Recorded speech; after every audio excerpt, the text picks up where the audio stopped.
Sean todos bienvenidos a una transmisión más de nuestro podcast Corto Derecho. Algunos ya me conocen por compartirles otro podcast anteriormente, pero para los que son nuevos en el canal, déjenme presentarme. Mi nombre es Ángel y esta noche les compartiremos temas muy interesantes que sé que muy bien que les gustarán. Y aquí aclararemos muchas de sus dudas sobre todo tipo de relaciones de trabajo en general. Y bueno, los temas son los siguientes. 3.1 Relación individual de trabajo. 3.2 Relación de trabajo y contrato de trabajo. 3.3 Duración de relación de trabajo. 3.4 Rescisión y terminación de la relación de trabajo. 3.5 Condiciones de trabajo. 3.6 Participación de los trabajadores en las utilidades de la empresa. 3.7 Cálculo de liquidación y indemnización. Son pocos temas, pero demasiados importantes. También tenemos, como siempre, a los mejores invitados que ustedes como público siempre nos piden que regresen, y esta vez nos hablarán sobre los temas ya mencionados. No sé ustedes, pero yo estoy muy emocionado y es un placer presentar a los invitados el día de hoy. Primero que nada tenemos a Abigail Ortega Simón, que viene acompañada de su equipo que lo conforma por Lilena de Jesús Tepole Carrera, Juan Pablo Sánchez Galindo, y digamos cómo se encuentran el día de hoy, ya que los veo demasiado contentos por la expresión en su rostro. Primero que nada, buenas noches. Es una hermosa noche interesante, como lo mencionaste. Venimos emocionados, ya que son temas sumamente interesantes e importantes, más que nada. Y sí, bueno, en lo personal yo sí estoy emocionada y es un gusto estar de nuevo en este programa. Y espero divertirme como siempre lo hacemos. Yo estoy contenta y sí, quiero divertirme como siempre lo hemos hecho, y tienes razón, estoy súper emocionada y como mencionaste, los temas son de mucha importancia y espero que los espectadores que nos oyen también se diviertan escuchándonos y que pongan mucha atención sobre los temas a tratar. Para mí es un gusto estar aquí y muy buenas noches. Y como dice mi compañera, es una bella noche, ya que tenemos a los mejores espectadores y los mejores temas a decir.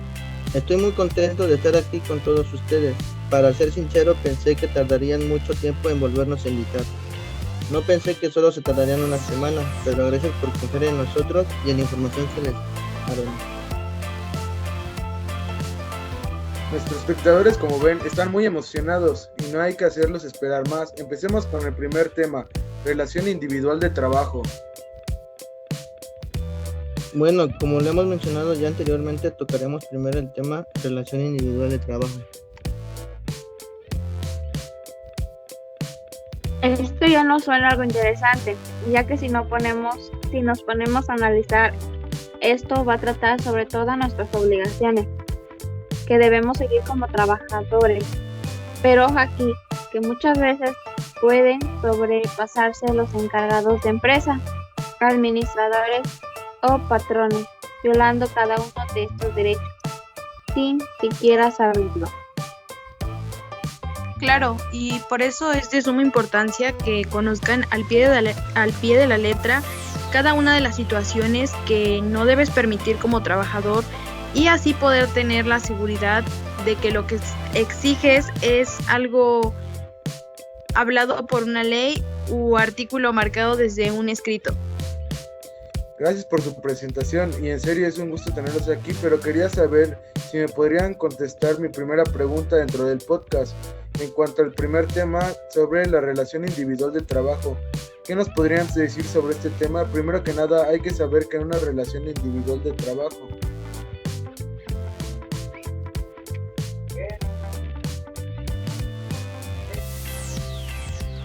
Claro que se entiende que se trata de una noción jurídica referente ante el trabajador, asalariado, empleado, etc. Y el patrón. Mediante esta relación de trabajo se crean los derechos y obligaciones por parte de ambos de manera recíproca, sin preferencia alguna.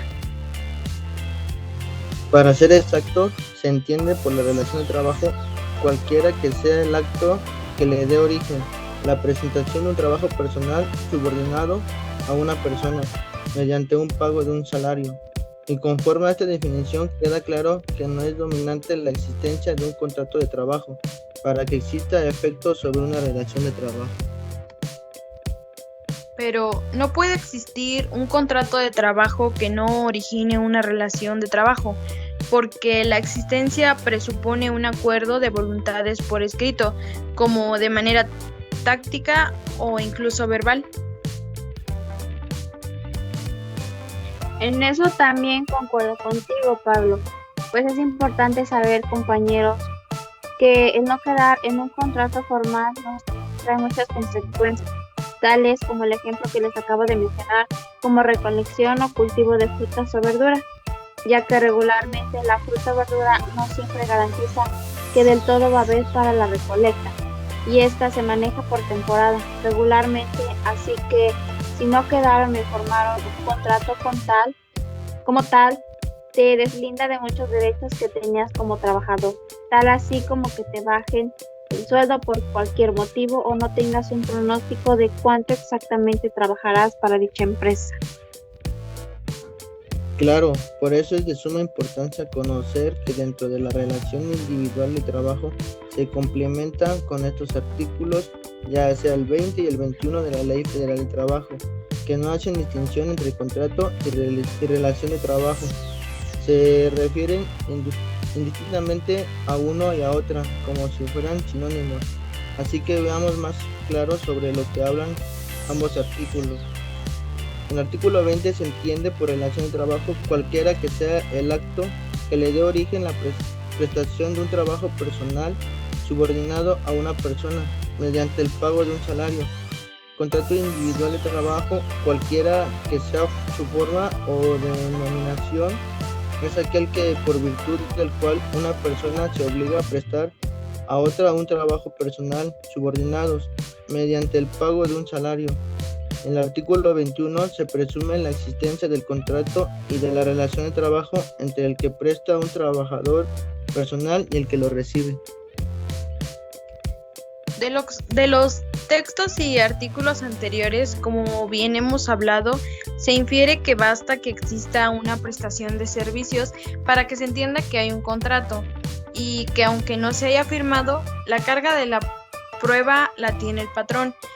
Aunque es más complicado exigir algo no avalado por un contrato, esto se podría discutir en un juicio de desahucio sin contrato de arrendamiento.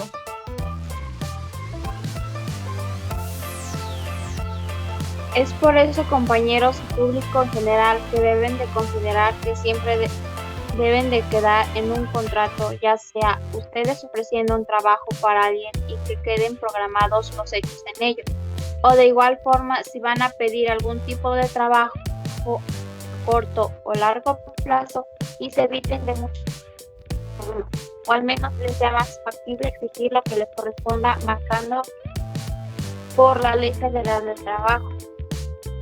Genial, me queda más que claro en cuanto al tema relación individual de trabajo, pero voy viendo que, como me contaban anteriormente, este tema se entrelaza muchísimo con el siguiente tema, así que de una vez, aprovechando ambos temas, podrían comenzar por platicarme más a fondo de lo que son los siguientes temas.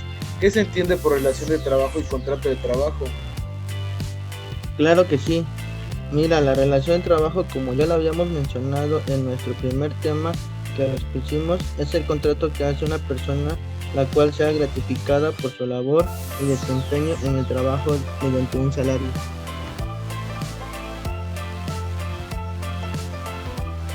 Y por otra parte, un contrato de trabajo es el acuerdo en que quedarán pactados su forma de laborar por parte de ambas personas, que en este caso será el empleado y el patrón de dicha empresa, siendo obligados a cumplir en orden y forma cada uno de los artículos u acuerdos que presentan ambos en el contrato, aceptando cada uno de ellos siendo firmado a conciencia de ambas personas. Por mi parte les iré mencionando una parte también importante que son específicamente una de las estructuras fundamentales sobre la relación de trabajo y contrato de trabajo, que será sobre el consentimiento laboral.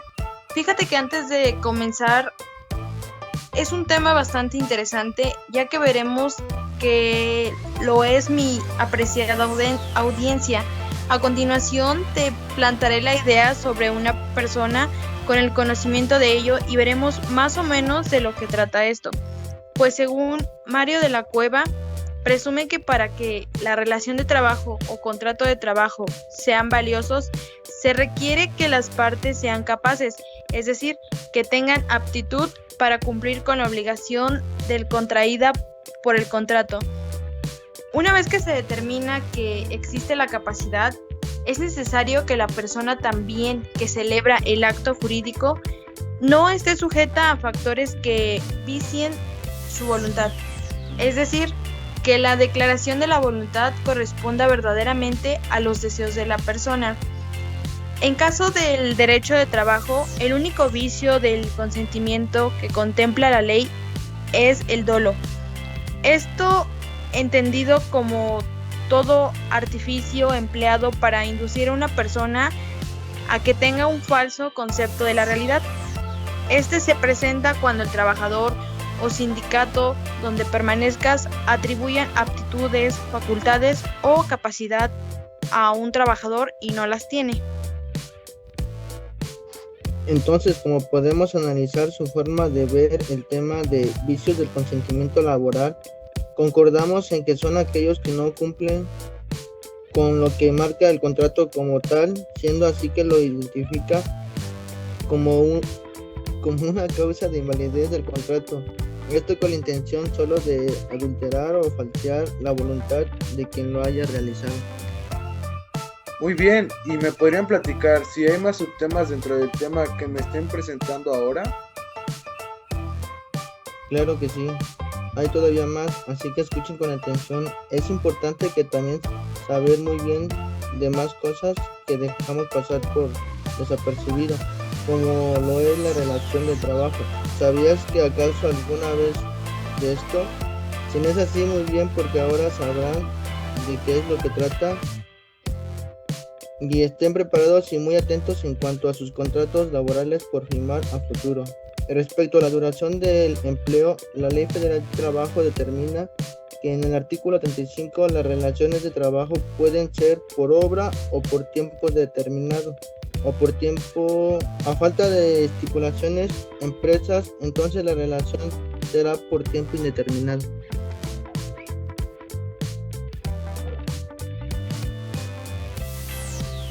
Entonces el artículo es muy claro.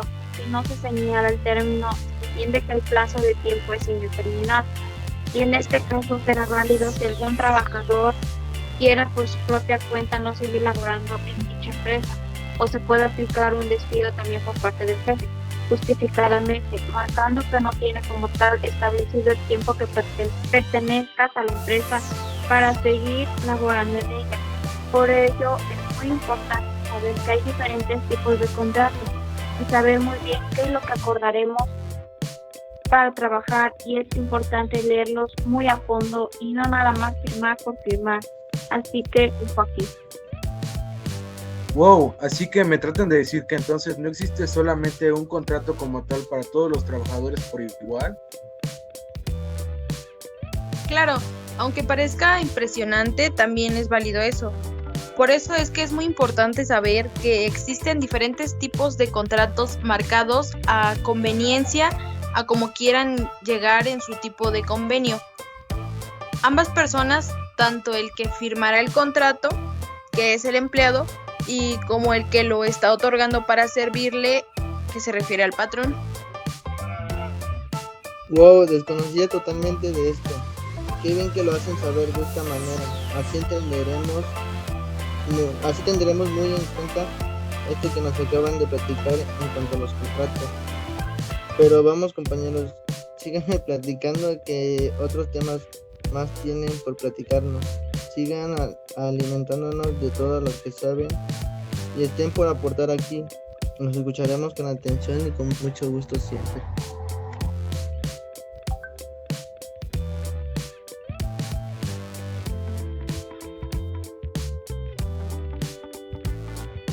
Pues muy bien. Muy bien, compañeras y público en general. Pues ahora sacaremos uno de los temas que complementan mucho lo que nos explicarán. Pasamos al tema en cuanto al concepto de estabilidad dentro de las relaciones de trabajo.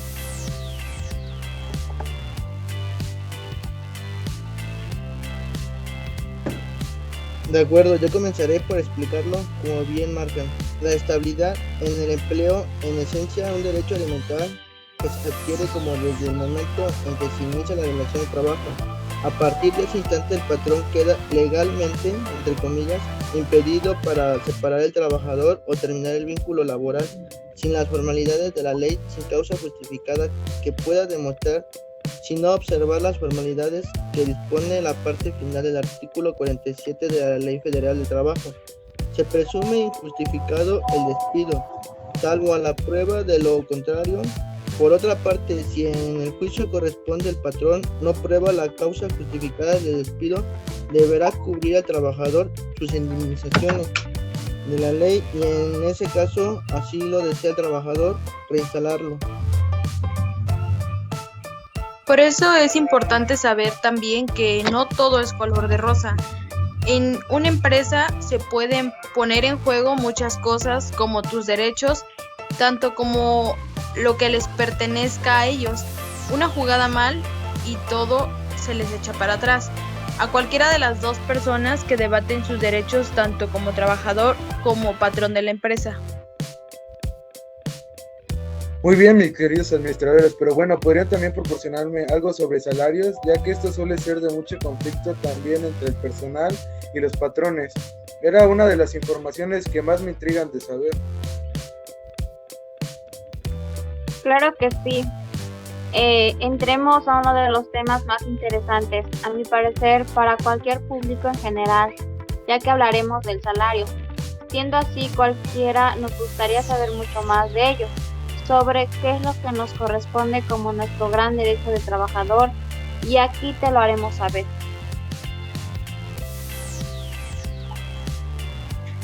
Bueno, pues para empezar debemos saber que el salario es la retribución que debe pagar el patrón al trabajador por sus labores desempeñadas. Puede ser con efectivo o con prestaciones en especie.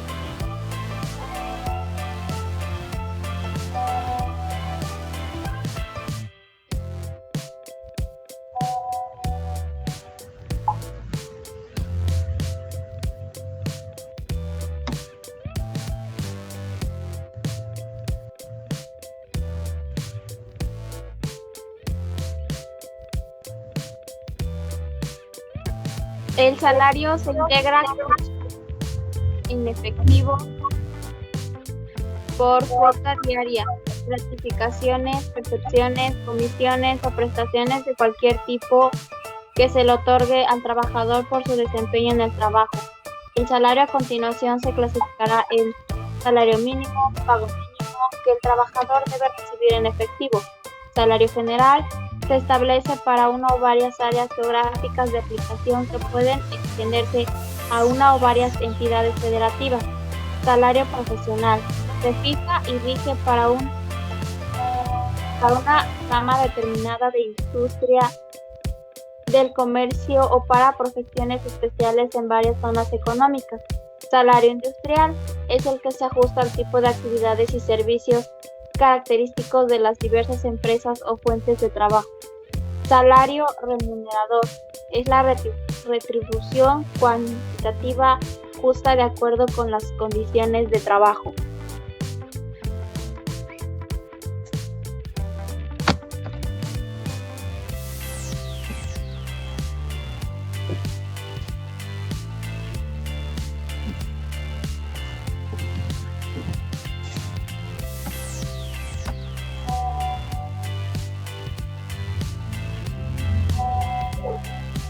Por ello es importante el que debemos saber qué tipo de salario nos debe corresponder o cuál será el que nos otorgan, y así tener planteada una mejor idea sobre lo que queremos ganar y lo que nos ofrezcan, y así exigirlo tal cual como lo marque la ley correspondiente.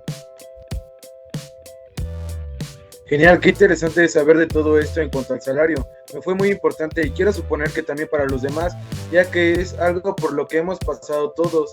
ya que la mayoría hemos estado trabajando y también a más de uno nos ha de haber tocado alguna situación confusa o problemática mediante nuestro salario. Por eso es importante, fue muy gratificante que nos hayan podido compartir de todo esto. Juan Pablo, tenías algo por decirnos, ¿cierto? Dime, ¿con qué tema quieres seguir abordando tú?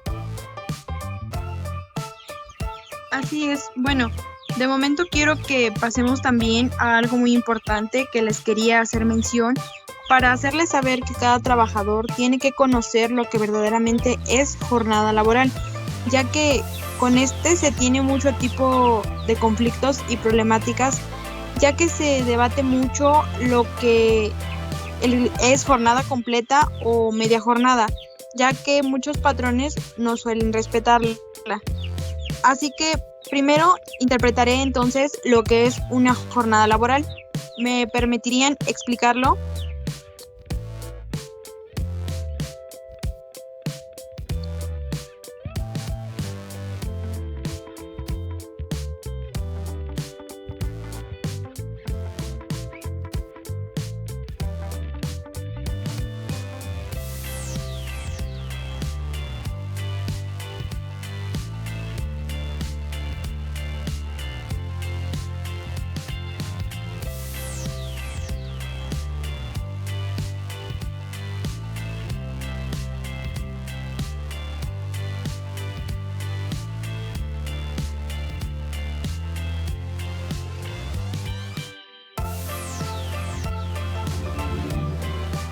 Claro que sí, con muchísimo gusto, te ponemos toda la atención del mundo, sigue abordándonos con tu tema.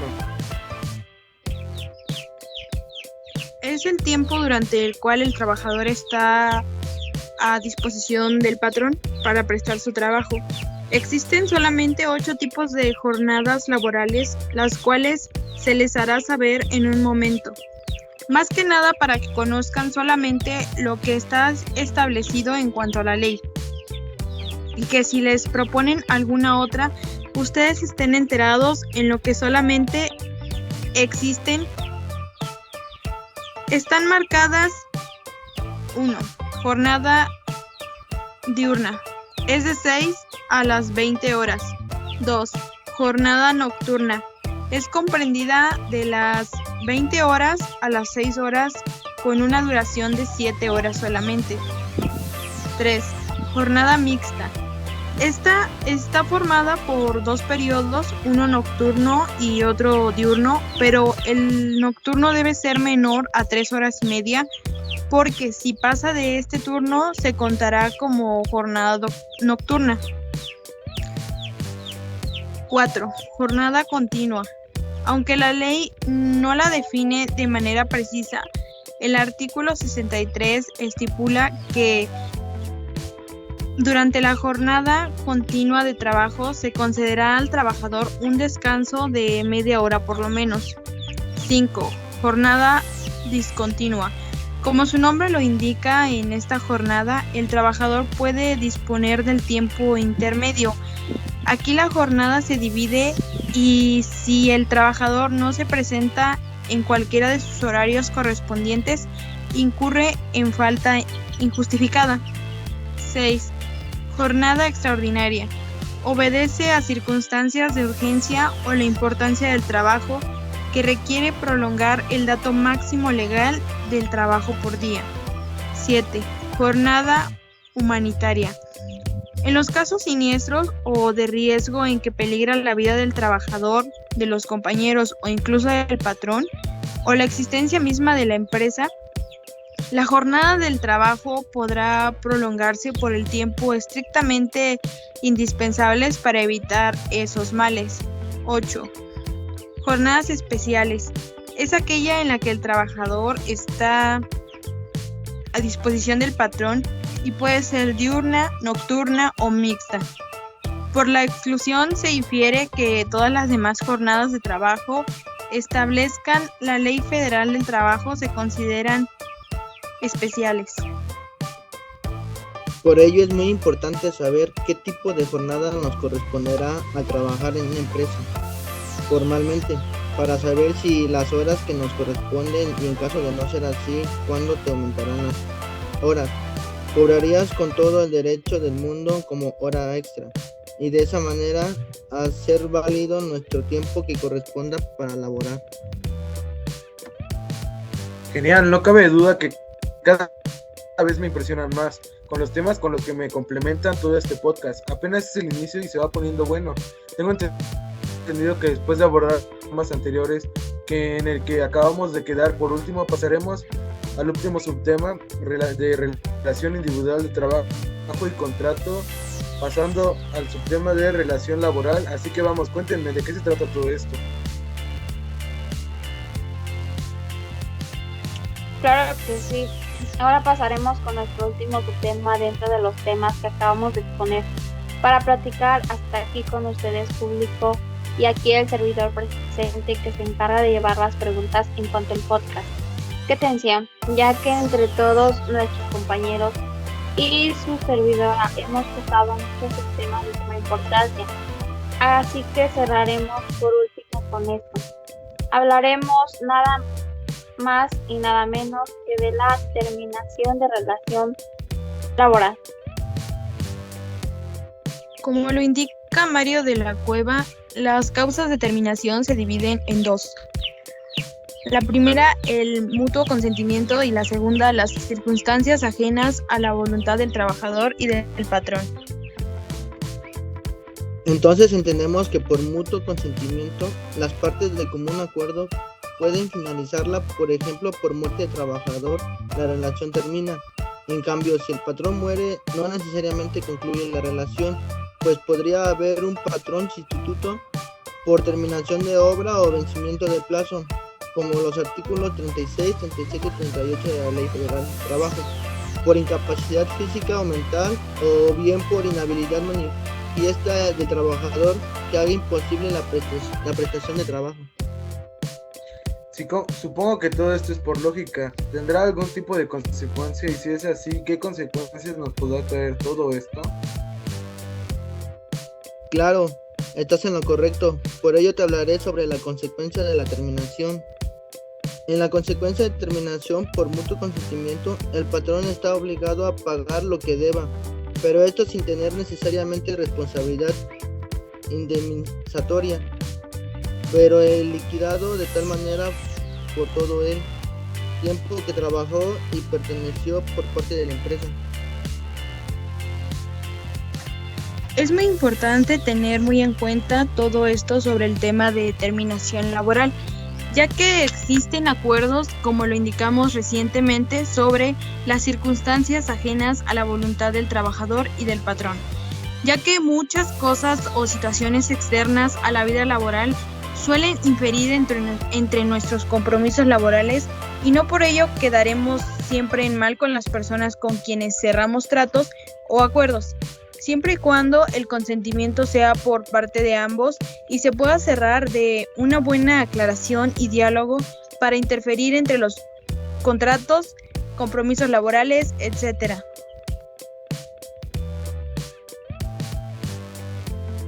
Se puede hacer de esta manera siempre y cuando el consentimiento sea por parte de ambos y quedar en muestra de agradecimiento por lo compartido mutuamente. Qué buen tema, espero que nuestros espectadores hayan tomado nota, si no quieren que les pase eso en su trabajo. Pero a continuación seguimos con el siguiente tema, que es duración de la relación de trabajo. Gracias por cederme el espacio en este tiempo. Quiero aprovechar para poder platicarles acerca de las condiciones de trabajo. Adelante, sin problema. Toma el tiempo necesario para poder explicar tu tema con toda la seguridad. Con objeto de seguir un plan que nos permita, hasta donde sea posible, conocer las diversas modalidades que existen para clasificar el contrato individual de trabajo. Según su duración, hemos creído conveniente señalar en primer término las disposiciones concretas que contiene la Ley Federal del Trabajo y enseguida estudiar los antecedentes legales y jurisprudenciales, la doctrina nacional y extranjera, aprenderse de todo lo anterior y que sirva de pauta o guía para la clasificación.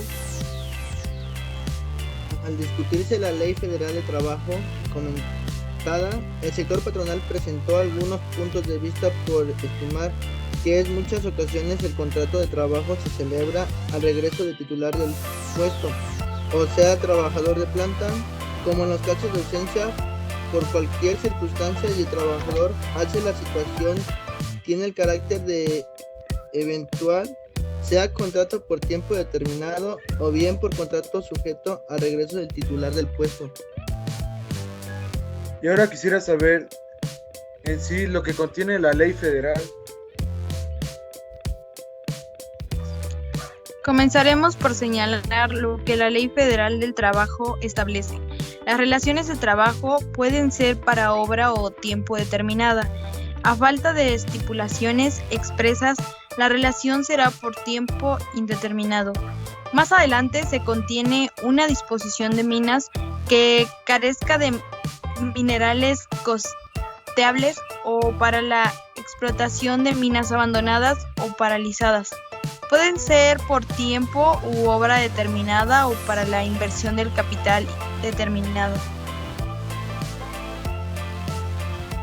La ley federal también viene con el contrato de trabajo, pero ¿cuáles son las circunstancias?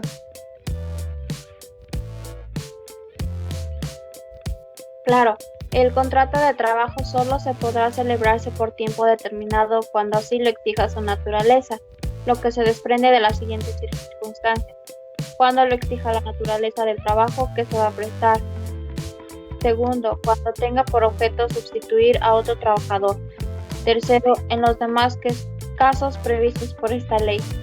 Tiene capital importancia lo preceptuado en el artículo 39, en el sentido de que si vencido el término que se hubiere fijado, subsiste la materia del trabajo, la relación quedará prorrogada por todo el tiempo que perdure dicha circunstancia. De lo anteriormente expuesto, vemos que ahora la Ley Federal ha simplificado la clasificación de los contratos respecto de su duración para incluir solamente 3 clases de contrato o relación de trabajo: por tiempo indeterminado, por tiempo determinado, por obra determinada o para la inversión del capital determinado. Por lo principal es saber lo que contiene la Ley Federal del Trabajo, son las que establece, siendo la primera en nuestro país, por tanto resultó atacada y criticada. Sin embargo, tiene un enorme valor fundamental histórico. La ley que nos ocupa contiene valores que a la fecha sustentan la nueva Ley Federal del Trabajo. Ahora vemos qué tan importante es saber lo que contiene la Ley Federal del Trabajo. Veamos ahora los antecedentes legislativos sobre la materia, concretándonos a los proyectos de la Ley Federal del Trabajo y sin realizar un estudio comparativo de las leyes del trabajo locales que se extendieron en los estados de la República, porque esto alargaría mucho las dimensiones de obra. Pero ¿sabes algo? Me gustaría saber qué dice el autor Ramírez Gronda. Aún recuerdo poco de lo que mi profesor me habló de él, ya que él vivió en Argentina por 8 años.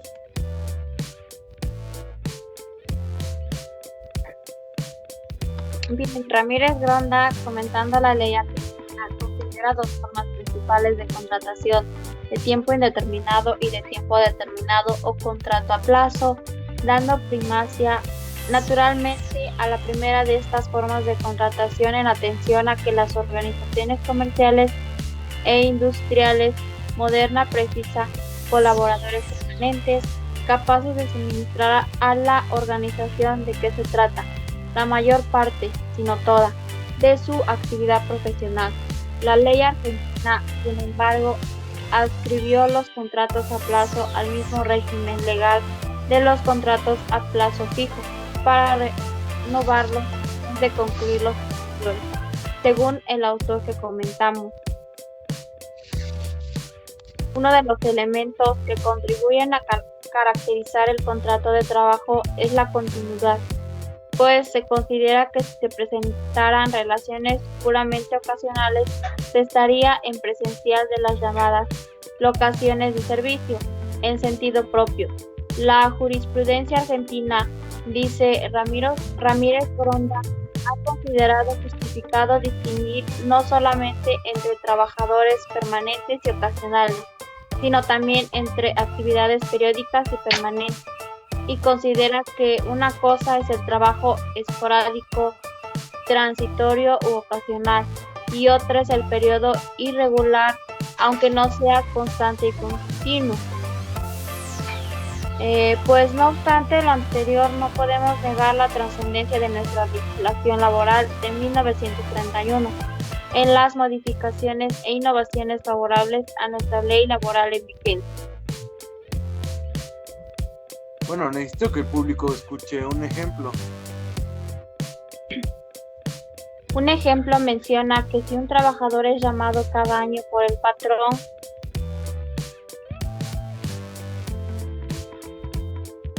en ocasiones del aumento de las actividades en las que no ha llegado a ser inferior a del periodo de inactividad, cumple tareas periódicas que configuran una relación de trabajo de carácter permanente. Gracias, fue un gran ejemplo, pero hay que seguir avanzando con el siguiente tema, donde aquí hablaremos sobre la suspensión, rescisión y la terminación de la relación de trabajo. ¿Qué nos podrías decir sobre ese tema? Primero que nada, debemos de saber las definiciones de cada uno de estos términos, pero vamos punto por punto.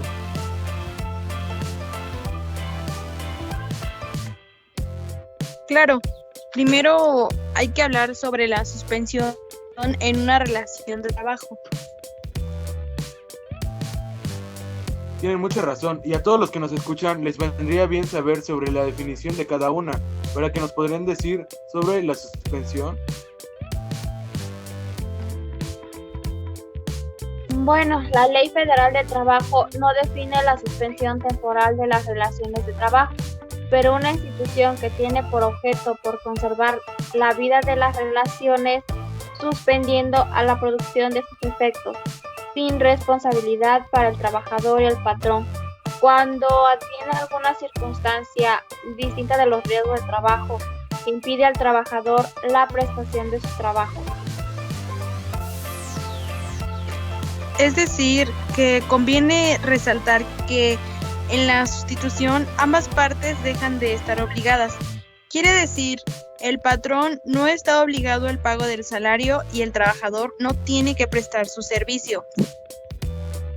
Pero recordemos que no debe ser confundida con alguna discapacidad derivada del riesgo de trabajo, con una suspensión por maternidad.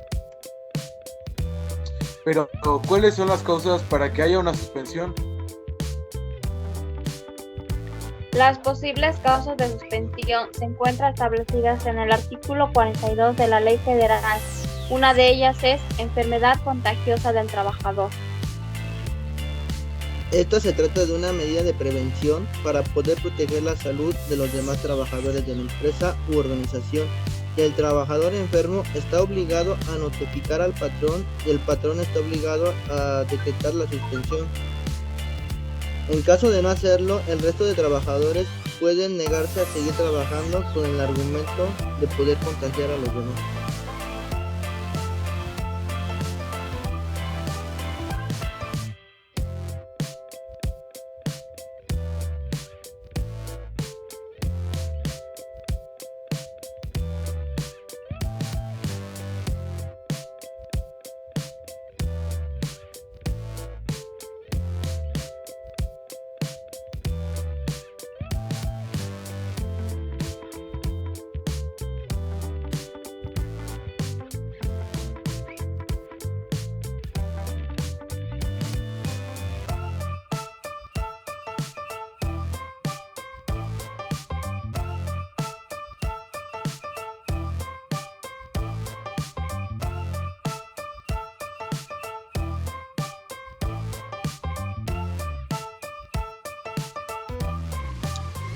También está la capacidad temporal ocasionada por un accidente o enfermedad que no constituya un riesgo de trabajo.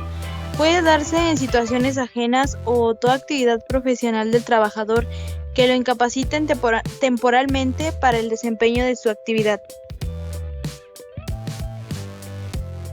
Tengo entendido que el tratamiento legal de estas incapacidades es diferente a las derivadas de riesgo de trabajo. Siento que resultaría injusto que el patrón estuviera obligado a seguir pagando un salario y más aún que estuviera obligado a indemnizar al trabajador. Entiendo, pero sin embargo, si el trabajador incapacitado por una enfermedad o accidente que no sea riesgo del trabajo está protegido por el IMSS, ya que debe tener un derecho a una protección parcial.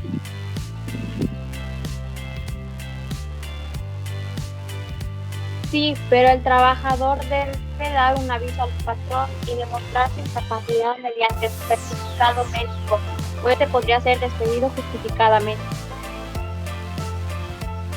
Otra causa es prisión preventiva del trabajador, seguida de sentencia absolutoria.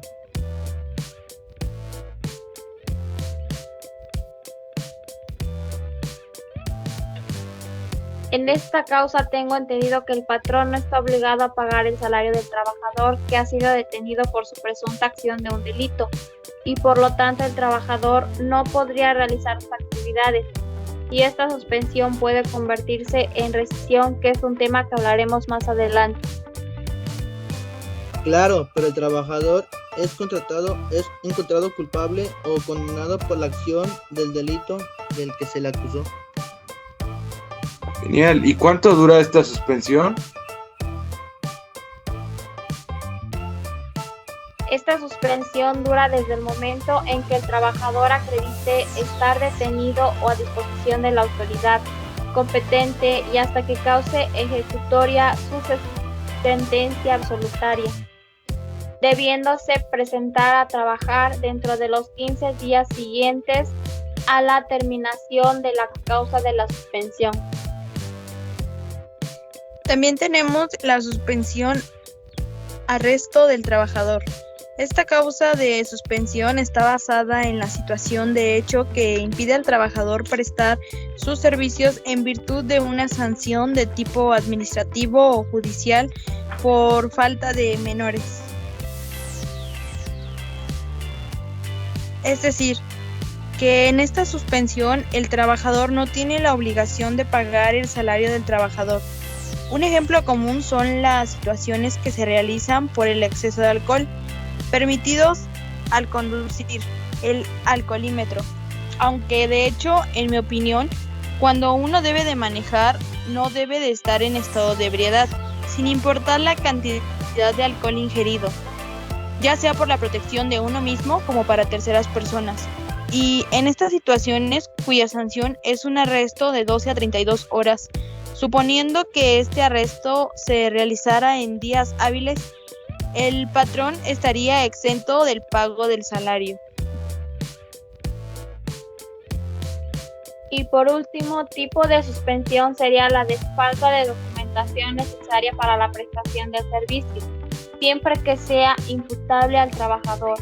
Como se analizó en el capítulo correspondiente a los trabajadores especiales, en ocasiones el trabajador está obligado a tener vigente cierta documentación, pasaportes, licencias, certificados, etc. Esta suspensión está más que clara, pero si el trabajador no tiene la documentación vigente, entonces la culpa es del trabajador y por tanto puede suspenderse la relación de trabajo.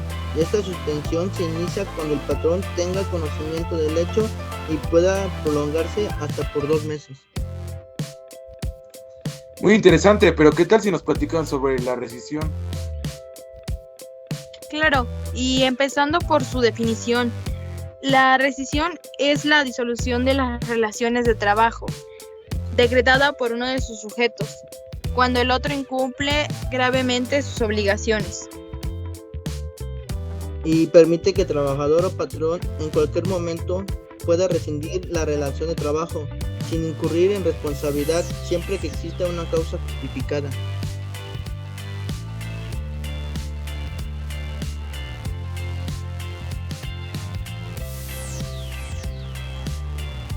Bueno, no es otra cosa que la finalización de la misma, decretada por una de ambas partes, en forma unilateral, cuando la otra parte ha incumplido alguna de sus obligaciones establecidas.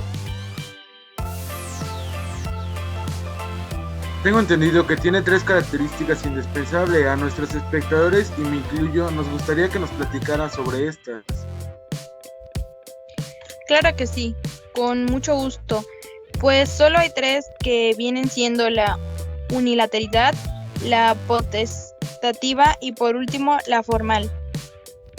La unilateralidad es decretada por uno solo de los sujetos de la relación de trabajo, es decir, puede ser decretada por el patrón o por el trabajador sin el consentimiento del otro. La potestativa es una relación de trabajo. Puede presentarse circunstancias que ameriten la rescisión de la relación laboral. Sin embargo, puede ser que la parte afectada decida no dar por terminada la relación y ésta continúe surtiendo sus efectos. En otras palabras, una vez que alguna de las partes incumple con sus obligaciones, la otra tiene la opción de rescindir o no. La formal sucede cuando el trabajador, quien incumple con alguna de sus obligaciones y el patrón decide rescindir la relación de trabajo, está obligado a dar aviso por escrito al trabajador de la fecha y causa o causa de la rescisión. Es de suma importancia el aviso que se dé por escrito al trabajador, que la Ley Federal del Trabajo prevé que si éste se negará a recibirla, el patrón debe, en los 5 días siguientes, entregarla a la Junta de Conciliación y Arbitraje, proporcionando el domicilio registrado del trabajador, solicitando su notificación. La falta de aviso por escrito es casual para que el despido se considere injustificado. Esta obligación no es aplicable en el caso de que el trabajador sea quien decida dar por terminada la relación de trabajo.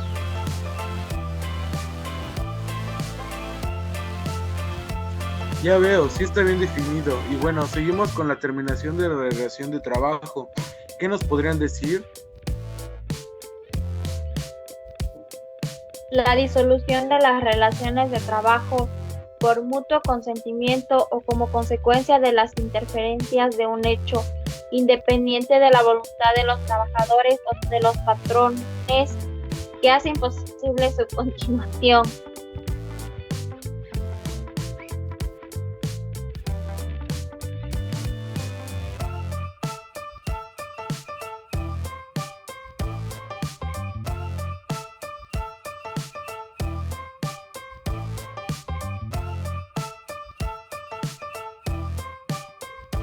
Como se desprende la definición anterior, en caso de que la terminación se dé por voluntad de las partes, deben concurrir ambas voluntades, o sea, estar de acuerdo patrón y trabajador para el término de la relación de trabajo.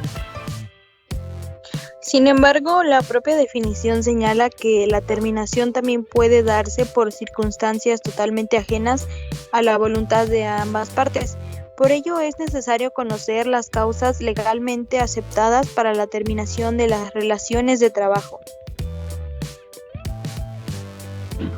¿Y cuáles son las causas por las que terminarías una relación de trabajo?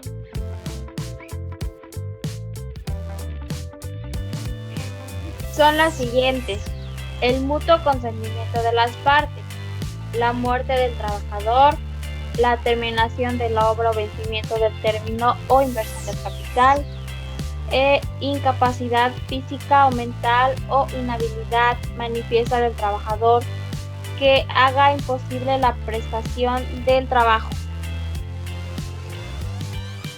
En la primera, que es el mutuo consentimiento de ambas partes, este supuesto es conocido comúnmente como renuncia.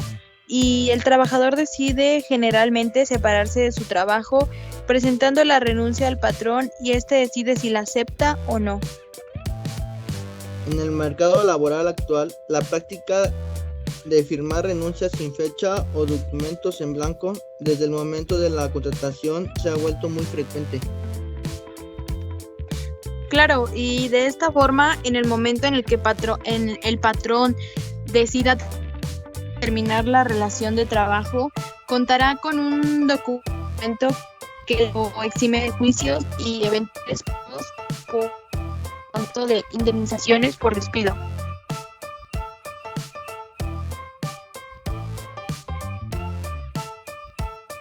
Por supuesto, la práctica descrita es contraria al derecho laboral.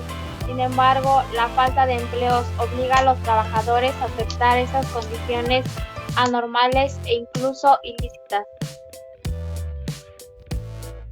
Con el segundo punto, que es sobre la muerte del trabajador, una de las características de las relaciones de trabajo es el carácter personal que tiene la misma. Esto es que nadie puede presentar el servicio por cuenta del trabajador. Por ello, resulta obvio considerar que una vez muerto el trabajador no pueda subsistir la relación de trabajo con algún familiar o dependientemente del trabajador. En caso de que así sucediera, se consideraría una relación distinta, con sus propias condiciones y con personas diversas.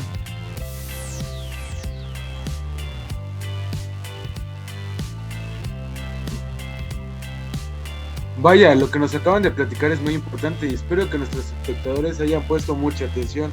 Pero bueno, sigamos con el siguiente tema. ¿Qué nos podrían contar sobre el tema?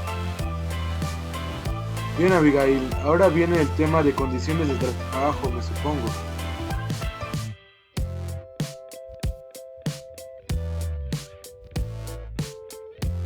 Ciertamente, primero quiero que el público sepa en qué consiste. Me parece buena idea. Consiste en la prestación de un servicio personal o subordinada a una persona física o moral mediante el pago de un salario, independientemente del acuerdo, acto o documento que la hayan originado. Esto es lo correcto, con lo que usted me acaba de decir. Al parecer,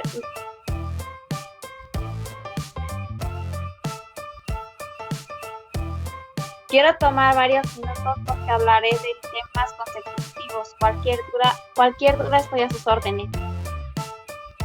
Claro, claro. Gracias por avisar. Ya si tenemos dudas, levantaremos la mano.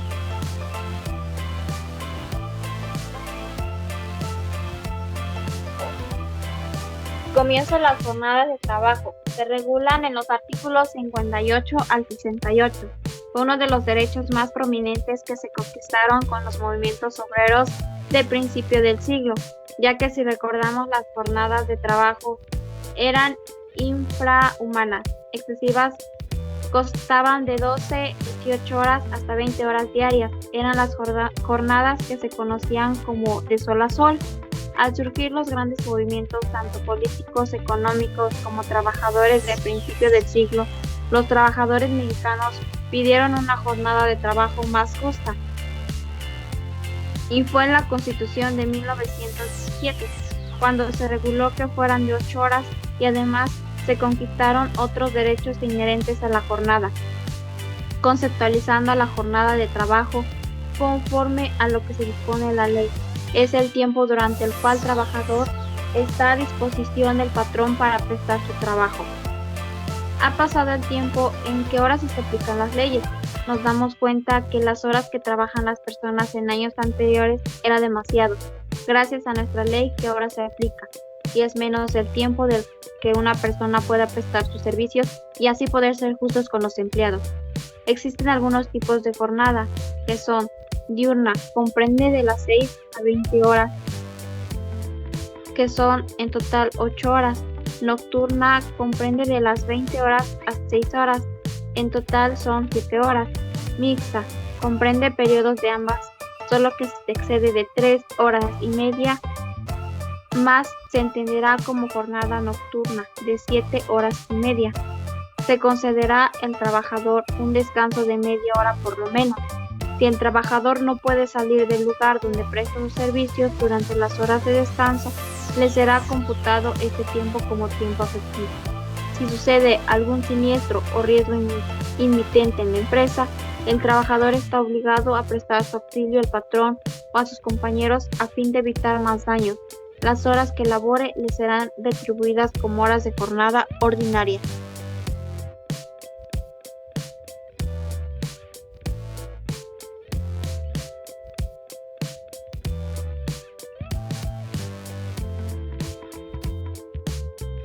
Pues mi papá de hecho está trabajando en una empresa en la cual trabaja 8 horas.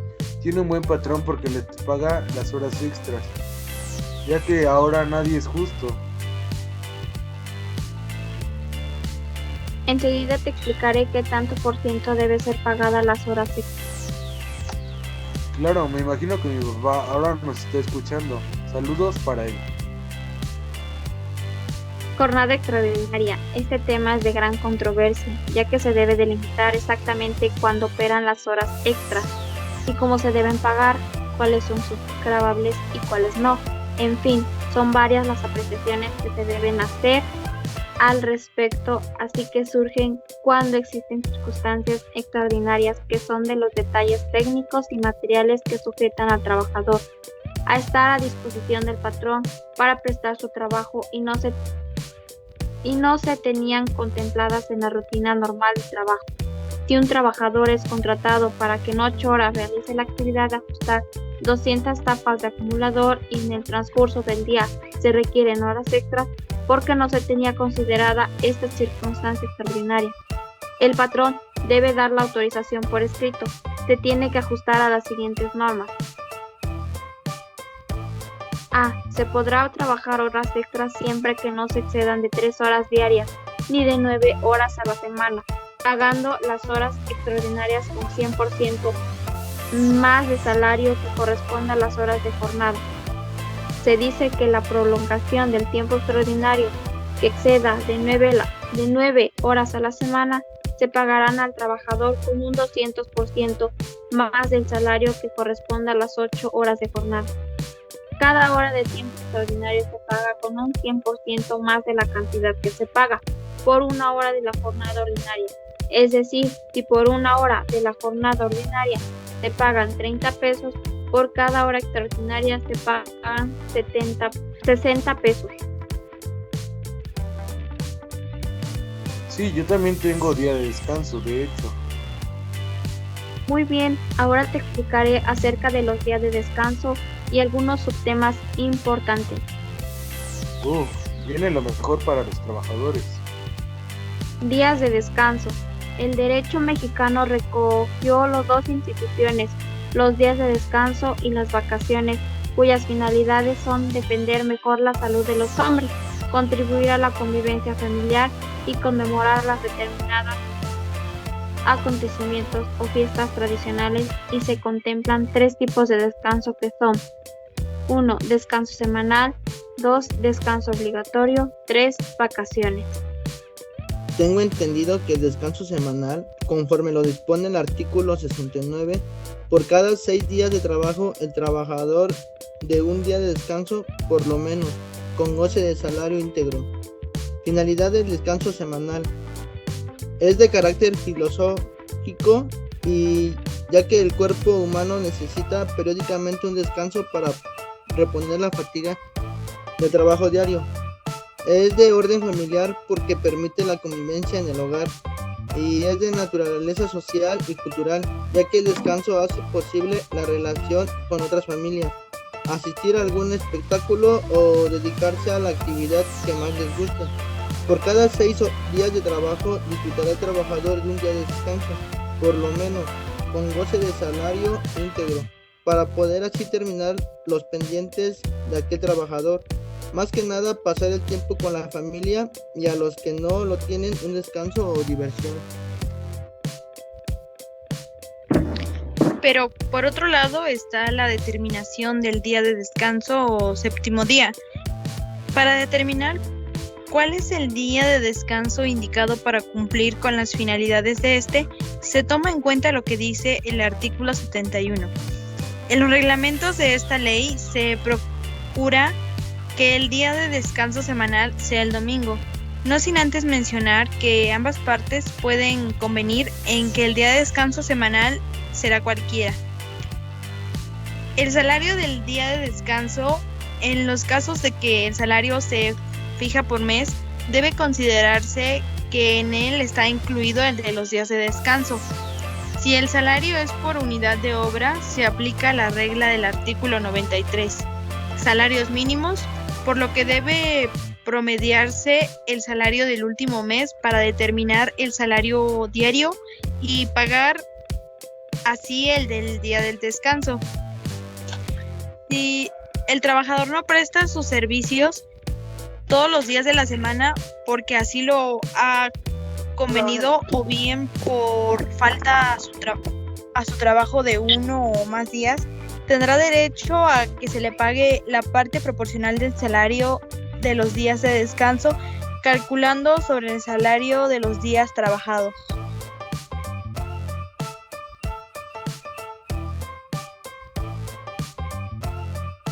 Y la prima por trabajo en día domingo. El artículo 71 concede a los trabajadores que prestan sus servicios en el día domingo una prima de 25% o por lo menos del salario de los días ordinarios, porque se estima que el domingo es el día de descanso en todas las escuelas del país, pero si el trabajador presta su trabajo en ese día, pierde la oportunidad de convivir con sus hijos, pérdida moral y familiar que exige una compensación y por lo tanto se pagará a un salario doble. Y entonces, ¿cómo se paga el día del domingo?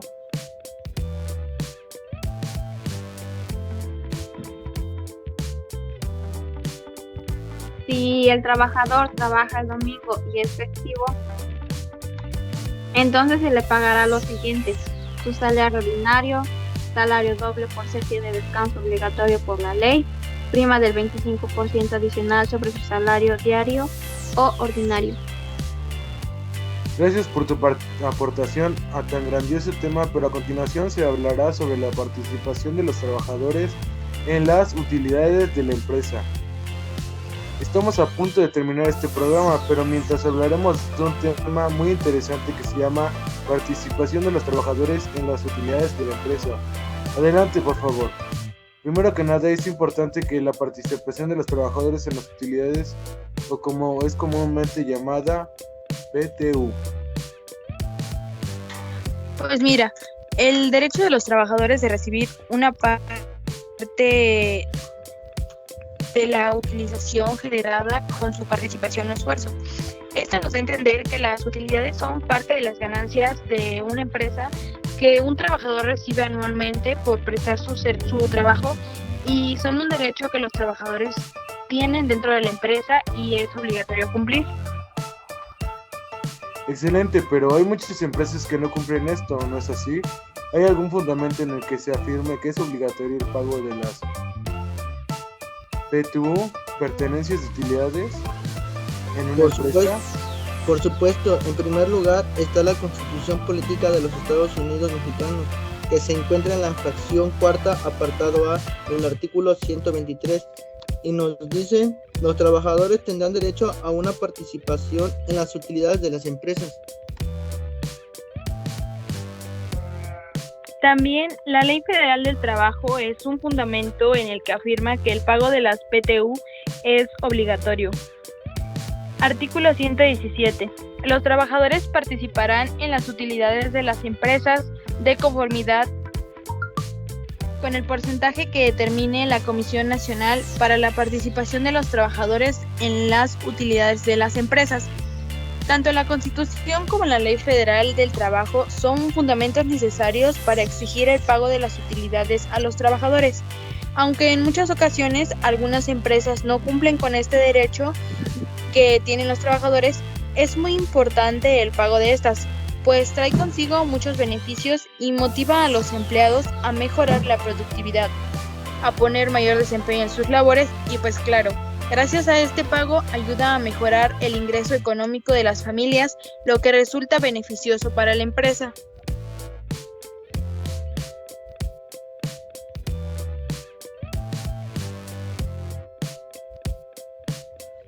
De acuerdo con lo anterior, ¿hay algún plazo para el pago de las utilidades?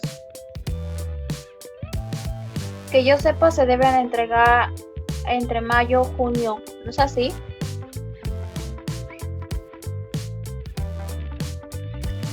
Yo tengo entendido que las utilidades tienen un límite de entrega en abril, aunque en varias empresas las reparten en marzo.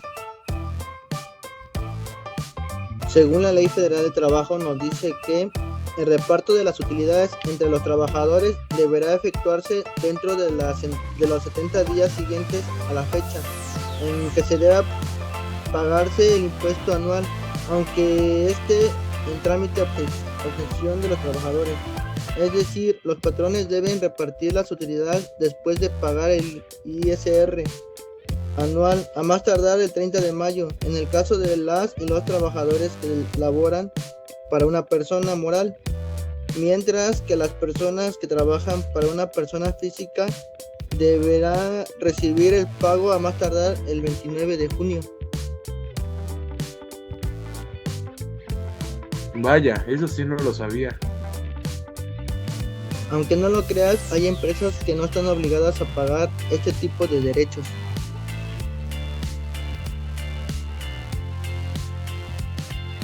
Así es, el artículo 126 de la Ley Federal nos dice que quedan exceptuadas de la obligación de repartir utilidades.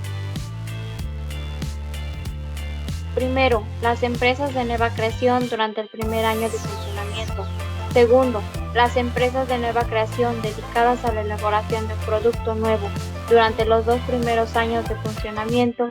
La determinación de la novedad del producto se ajustará a lo que se dispongan las leyes para fomento de industrias nuevas.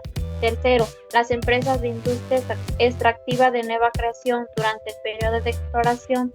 Cuarta, las instituciones de asistencia privada reconocidas por las leyes que con bienes de propiedad particular ejecuten actos con fines humanitarios de asistencia sin propósitos de lucro y sin designa individualmente a los beneficiarios. Quinto, el Instituto Mexicano del Seguro Social y las instituciones públicas descentralizadas con fines culturales, asistenciales o de beneficencia. Y sexto, las empresas que tengan un capital menor del que fije la Secretaría del Trabajo y Previsión Social por ramas de la industria, previa consulta con la Secretaría de Economía. Como bien sabemos, al inicio de la creación de una empresa, no sabemos qué tan buenas o malas serán nuestras ganancias. Se dice que para que una empresa pueda repartir sus utilidades, tuvo que haber obtenido una ganancia mayor a los 300,000 pesos. De lo contrario, no puede hacer o no está obligada a repartirlas. También no se puede obligar el pago de las utilidades a empresas que se dedican a dar trabajos por temporada. Todos los trabajadores que no tengan una relación de trabajo subordinada, es decir, que no haya un contrato de por medio dentro de una empresa, no tienen derecho a recibir utilidades. Un ejemplo serían los trabajadores domésticos, artesanos, etc. No tenía idea de que hay empresas que no están obligadas a cumplir con el pago de las utilidades. Qué bien nos estás cayendo con esta información, ¿eh? ¿Me puedes decir quién son las personas o trabajadores que tienen el derecho al pago de las utilidades? Todos los trabajadores que presten a una empresa u organización un trabajo en donde haya un contrato de por medio tienen derecho a participar en las utilidades de las empresas donde laboran, excepto a trabajadores que prestan sus servicios y trabajo a las empresas que anteriormente fueron nombradas. Todos los trabajadores tienen derecho a la PTU, pero para otorgar este derecho de manera justa a cada trabajador, el artículo 127 de la ley señala algunas consideraciones que se tiene que saber respecto a esto. Bendita ley, dentro de la Ley Federal de Trabajo y hablando sobre los derechos de los trabajadores, ¿hay alguna consideración para las mujeres en Estado? Por supuesto, para todos hay derechos. En el artículo 127 nos dice: cuarto, las madres trabajadoras durante los periodos pre- y postnatales de los trabajadores víctimas de un riesgo de trabajo durante el periodo de incapacidad temporal serán considerados como trabajadores en un servicio activo. Tanto una trabajadora en periodo de gestación como un trabajador que se encuentra en una situación vulnerable debido al trabajo que realizan, tiene el derecho de recibir un sueldo como si estuvieran trabajando bien, debido al derecho que tienen de ser incapacitados por el estado en el que se encuentran. pues por su integridad y seguridad deben de estar en buenas condiciones. Por ejemplo, a las mujeres embarazadas les dan una incapacitación para el sano desarrollo de su estado, así como también para tener un buen proceso de recuperación. De lo contrario, puede haber problemas legales para la empresa con la que está trabajando. En este mismo artículo, si no me equivoco, nos dice que los trabajadores domésticos no recibirán PTU, ¿no es así? Me gustaría saber su opinión respecto a esto.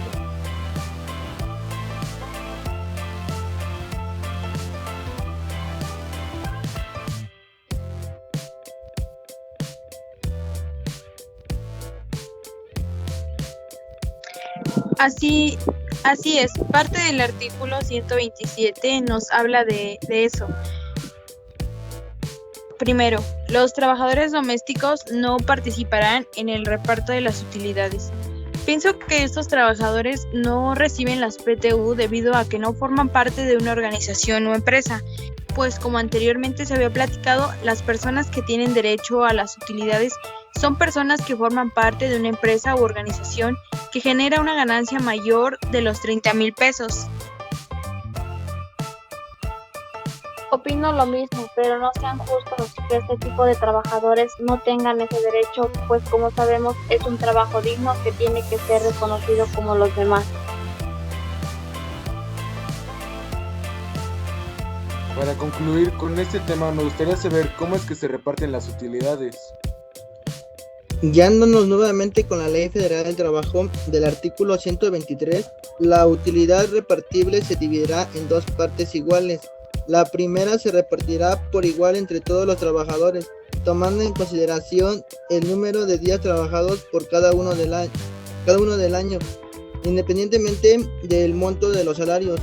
La segunda se repartirá en proporción al monto de los salarios devengados por el trabajo prestado durante el año.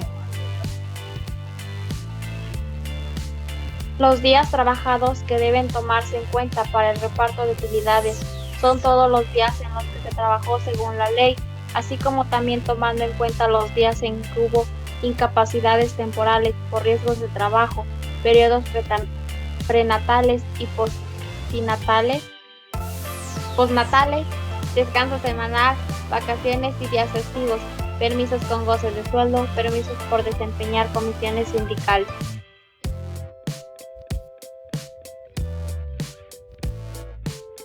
Llegamos a la recta final, ya que ese es el último tema. ¿Qué nos pueden decir al respecto? Por supuesto, para empezar quiero que dejemos en claro el concepto de liquidación e indemnización. La liquidación tiene lugar cuando despiden a un trabajador con causas justificadas o no. El objetivo de las indemnizaciones laborales es reparar de algún modo el daño que se provoca al trabajador con la pérdida de su empleo. Empezaremos con las indemnizaciones. Las más comunes son por el despido injustificado y por riesgos de trabajo.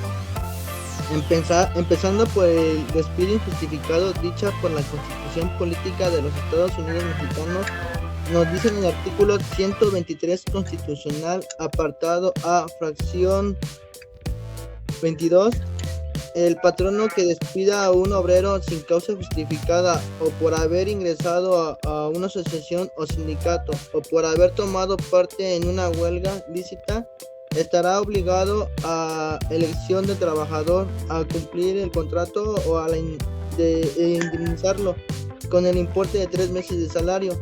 La ley determinará los casos en el que el patrono recibirá ser eximido de la obligación de cumplir el contrato mediante el pago de una indemnización. Igualmente tendrá la obligación de indemnizar al trabajador con el importe de 3 meses de salario. Cuando se retire del servicio por falta de probidad del patrono o por recibir de él malos tratamientos, ya sea en persona o en la de su cónyuge, padres, hijos o hermanos, el patrón no podrá eximir de esta responsabilidad. Cuando los malos tratamientos provengan de dependientes o familiares que obren con el consentimiento o tolerancia de él. Esta indemnización de 3 meses de salario tiene su objetivo en el hecho de que el trabajador pueda hacer su vida normal y poder pagar sus gastos y responsabilidades durante este tiempo, pues se cree que con los 3 meses que pasaron después del despido, es probable que el trabajador inicie una nueva actividad o encuentre un nuevo empleo. Por otro lado, esta indemnización es una sanción que recibe el patrón por despedir de forma injustificada al trabajador de su empleo. Si no hubo una causa como tal por la que se realizó el despido, es obligatorio que se realice la indemnización.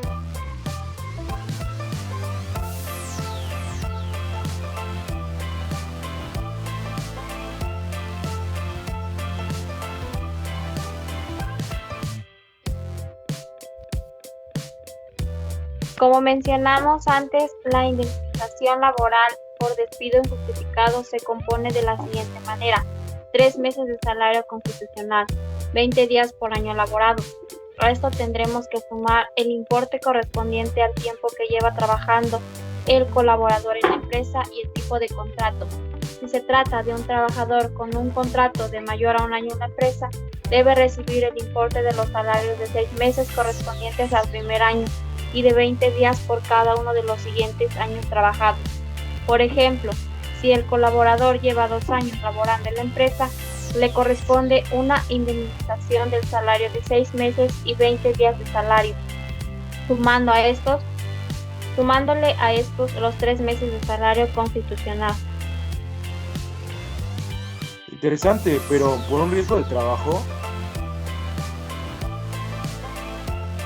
Claro, por el riesgo de trabajo hablaremos sobre la indemnización laboral por accidente o enfermedad.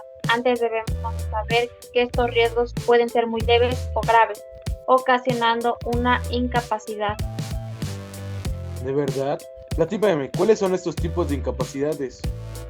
Pueden ser temporales, permanente parcial, permanente total y muerte.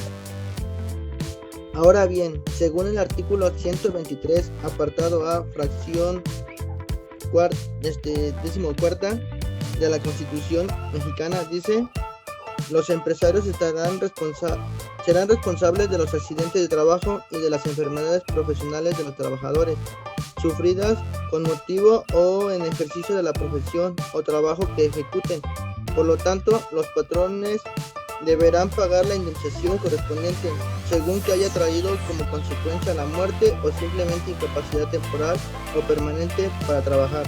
De acuerdo con lo que las leyes determinan, esta responsabilidad subsistirá aún en el caso de que el patrón contrate el trabajo por un intermediario. Es decir, que la indemnización dependerá de la consecuencia que haya generado el accidente o enfermedad laboral, del tipo de incapacidad que sufra el trabajador. Por ejemplo, si un trabajador fallece por un accidente que tuvo dentro de la empresa, el patrón tiene la obligación de cubrir los gastos funerarios, así como de dar una indemnización económica acorde al sueldo del empleado. Para determinar la indemnización laboral por riesgo de trabajo, se debe tomar el salario diario del trabajador al momento de ocurrir el accidente o enfermedad. Explíquenos cómo se calcula este tipo de indemnizaciones.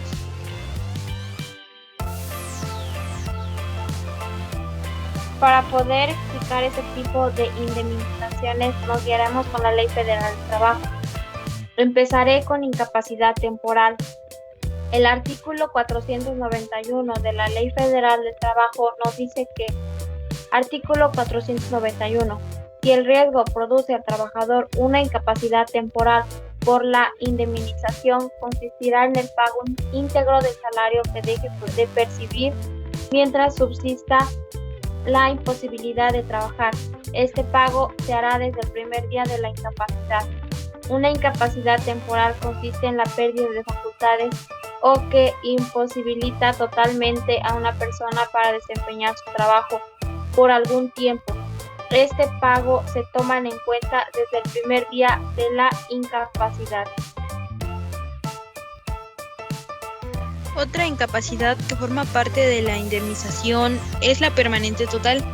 En el artículo 495 nos dice: si el riesgo produce al trabajador una incapacidad permanente total, la indemnización consistirá en una cantidad equivalente al importe de 1095 días de salario.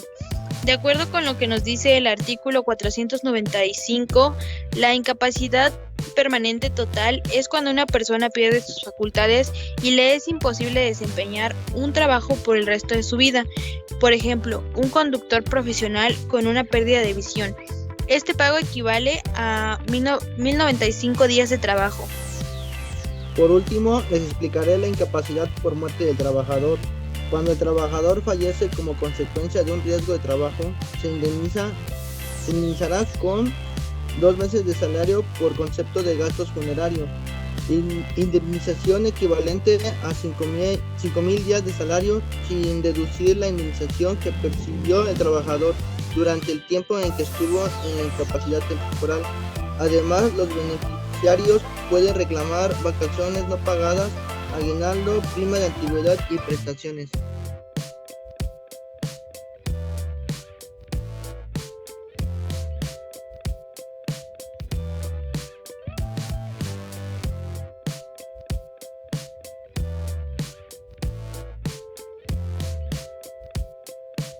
Lo que yo aprendí en ese tema es que no todas las indemnizaciones laborales se relacionan con el despido injustificado, pero creo que eso es lo que tenemos siempre en mente cuando mencionan esta palabra. En este podcast nos dimos cuenta de que además del despido injustificado se encuentran más indemnizaciones por el riesgo de trabajo.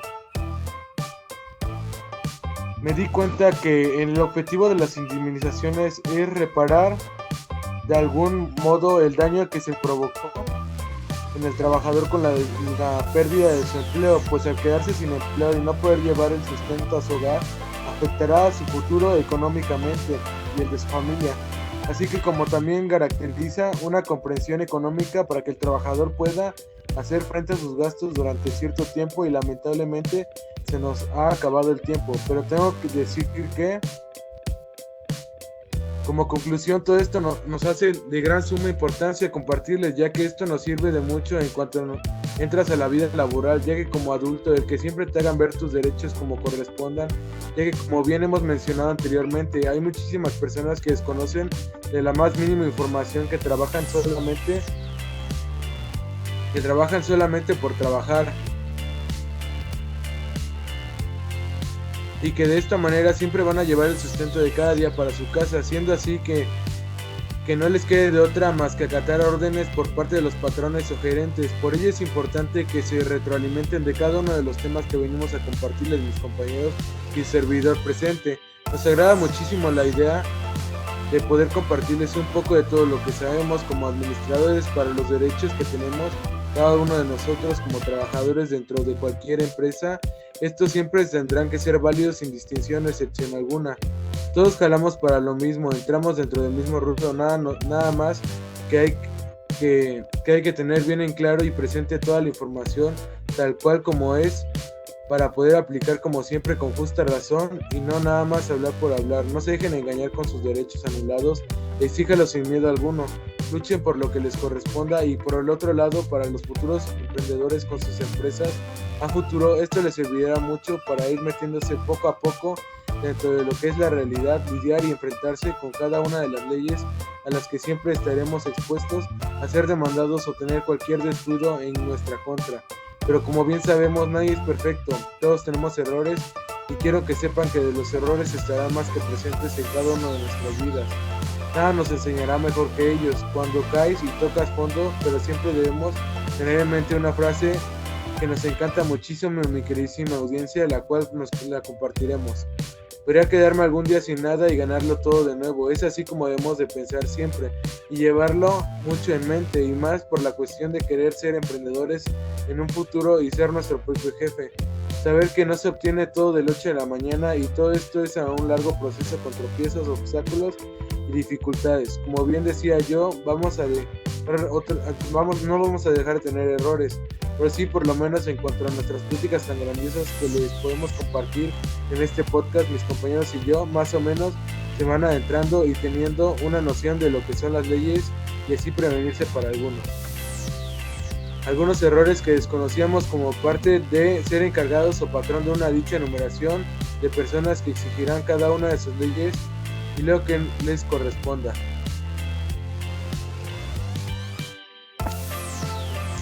Sobre el tema de las utilidades, podemos decir que las PTU es un derecho que todo trabajador tiene siempre y cuando esté colaborando en una empresa que tenga las características que anteriormente mencionamos durante el transcurso del podcast. Creo que es un tema que debemos de conocer bastante, pues a veces las empresas no cumplen con nuestros derechos y se nos hace algo normal. Hay muchas empresas en Tehuacán que no cumplen con los derechos de los trabajadores. No dan ni utilidades ni vacaciones. Es muy común ver este tipo de situaciones en las maquiladoras o tiendas grandes. Algo que deben saber es que aunque no hayas trabajado durante todo un año y solo trabajaste 6 meses en una empresa, te corresponde el equivalente por este tiempo elaborado. Independientemente de la causa por la que ya no trabajes ahí, tienes el derecho a recibir este beneficio.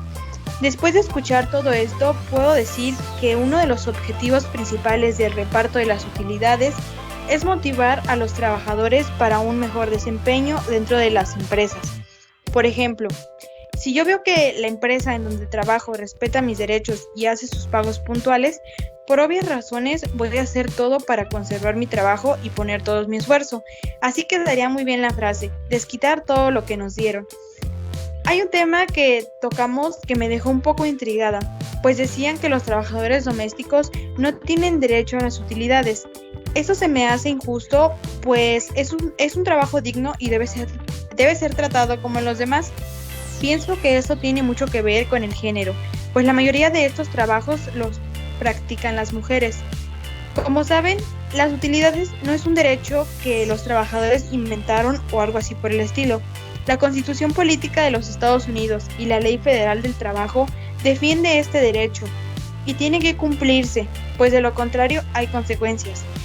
Algo que no se mencionó en este podcast y que me gustaría recalcar es que cuando una empresa no hace la entrega de las utilidades o cuando pasa del tiempo, puede contraer una multa entre 22,405 y 448,100 pesos.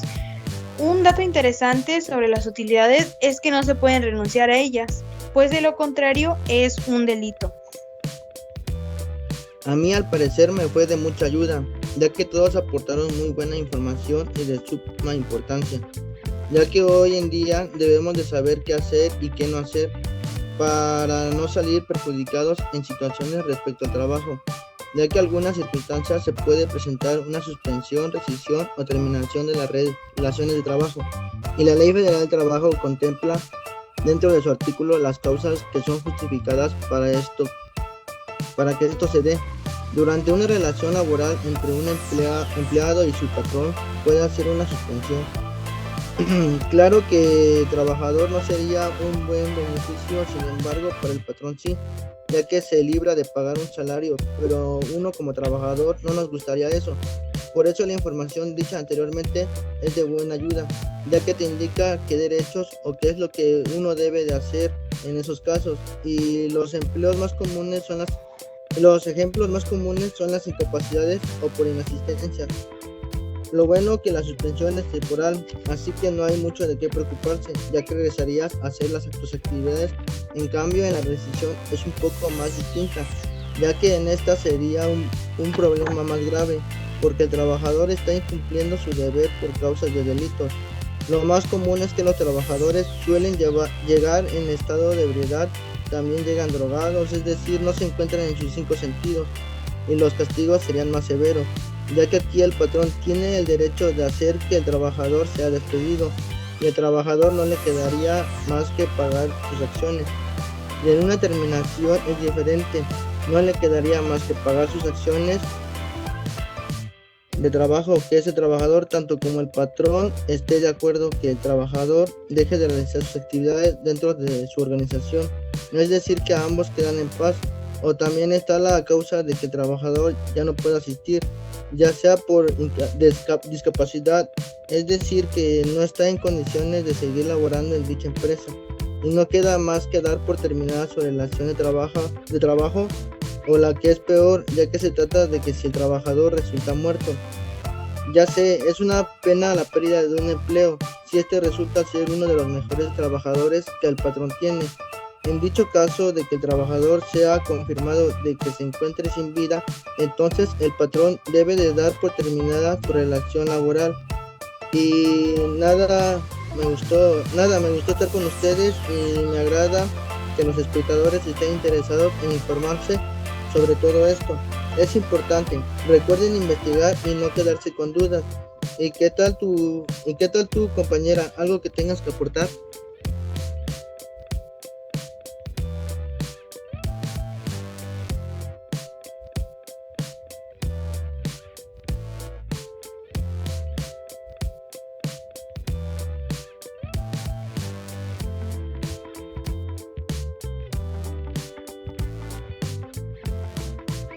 Claro, yo identifiqué que la diferencia entre suspensión y rescisión y terminación de la relación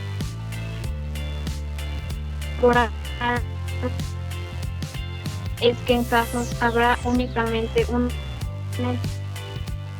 interrupción temporal de las actividades, cuando habrá una recesión justificada y cuando la relación de trabajo total termina de responsabilidad para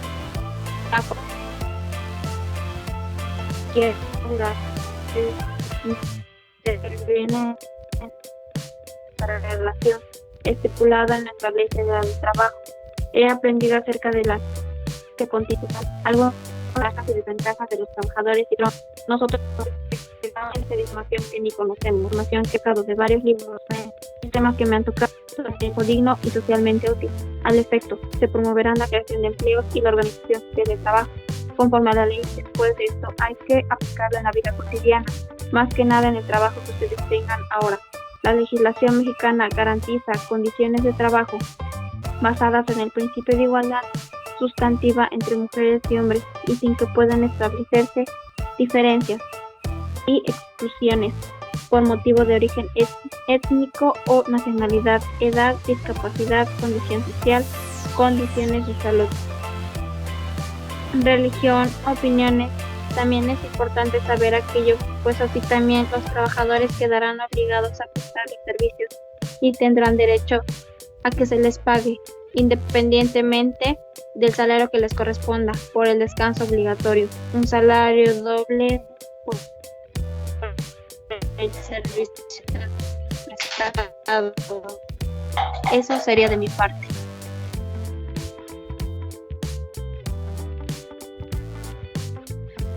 Muchas gracias, así es que ánimo, esperamos por lo menos poderles haber cultivado un poco de lo grandiosos que podrán llegar a ser algún día. Y sobre todo que no desistan de sus metas, vean toda esta información como algo productivo, siempre hay cosas buenas por aprender, y hoy se lleva una de las cosas buenas en el día de hoy. Sin más que decir, fue un placer haber participado dentro de estos temas, esperamos seguir viendo pronto para seguirles proporcionando un poquito de los compañeros y servidor cuestionando sobre los temas para ustedes. Con muchísimo gusto, bendiciones, que sigan manteniendo un grandioso y emotivo día. Hasta pronto.